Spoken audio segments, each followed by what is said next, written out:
How do you explain going from down 32 to what you guys did in the second half? How'd you turn it around?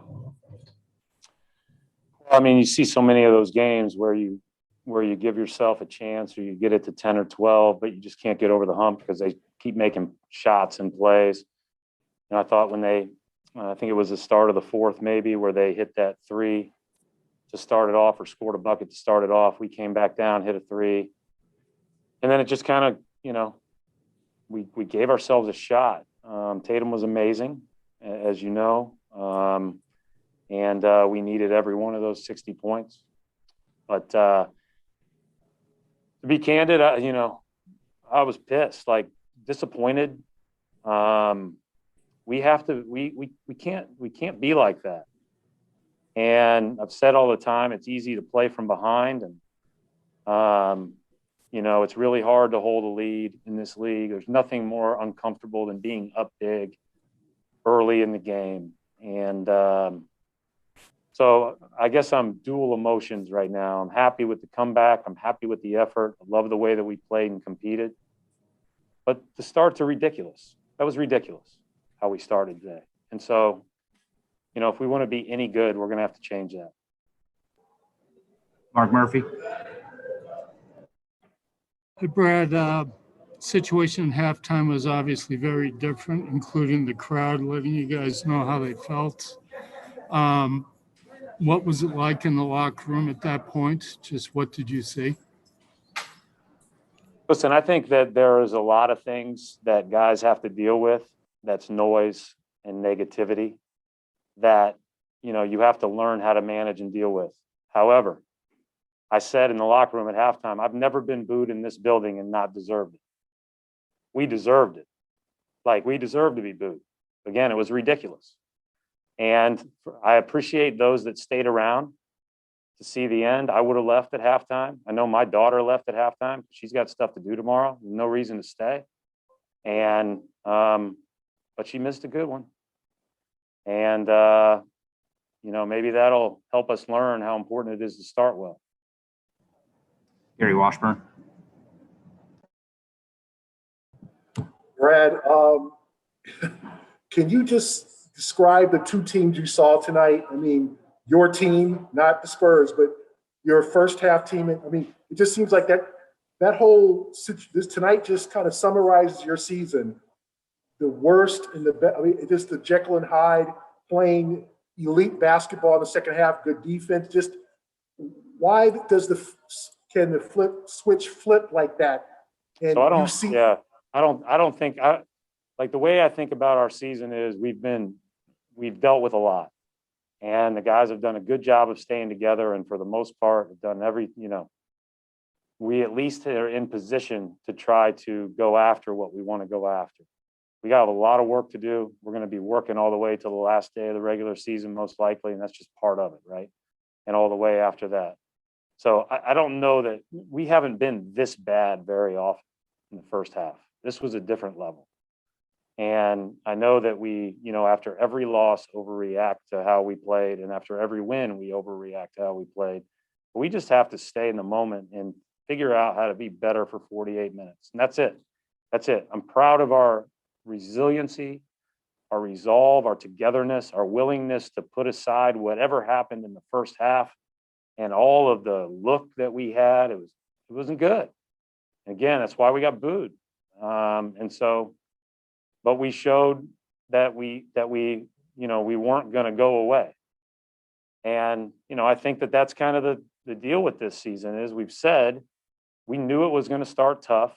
We didn't know that we'd go through all that we've been through. We haven't played perfect, but we haven't been played as bad as people have said. And we have an opportunity to peak at the right time, but not if we don't show up. So we got to show up before halftime. Matt Vitor. This might be a stupid question, but do you worry then that you guys did start the way you did and kind of got away with it because I worry about all the bad stuff that's going on in the world, Matt.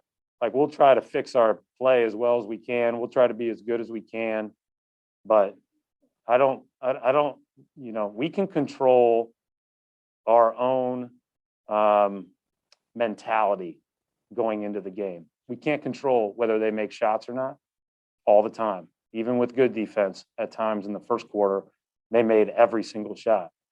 However, we can't control our mentality. That's an easy thing to talk about, but it just has to be done. Like I'm not going to lose sleep over it because it's just a choice. You just choose to do it. And so that's what we have to do. Mark Murphy.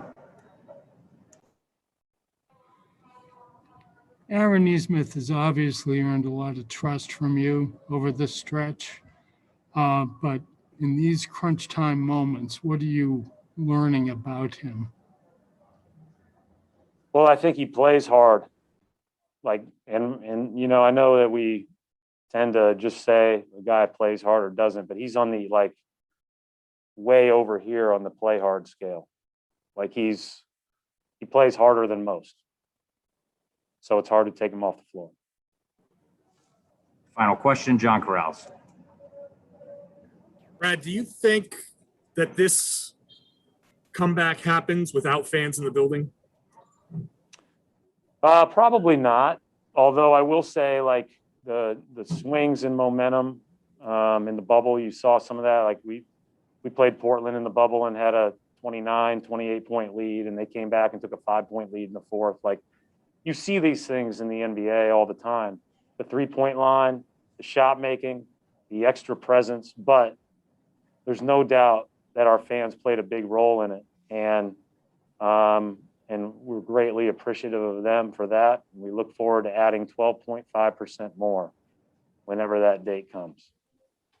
All right, actual last question, Adam Himmelsbach. You're going to give Adam the credit for that 12.5% yesterday? Brad, Jason obviously had a tremendous game at the start. I mean, he was the only player to score for you guys in the first 11 and a half minutes. What did you see from him early to kind of, I don't know, show that he had it tonight, and then he just maintained it throughout, playing over 45 minutes, tying Larry Bird's franchise record for scoring, just, you know, everything you saw from him? What did you think of it? Well, if he would have made the shot at the end of regulation, he wouldn't have tied Bird's record.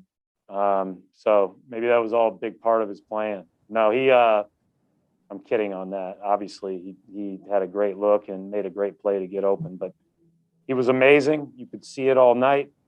Thank goodness he was there in the first, or else it would have been 30-something to nothing, because I think it was 31 or 33-12, and he had all 12. So, but yeah, we just need to play better.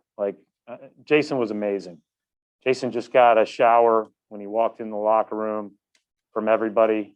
It was a special moment to watch.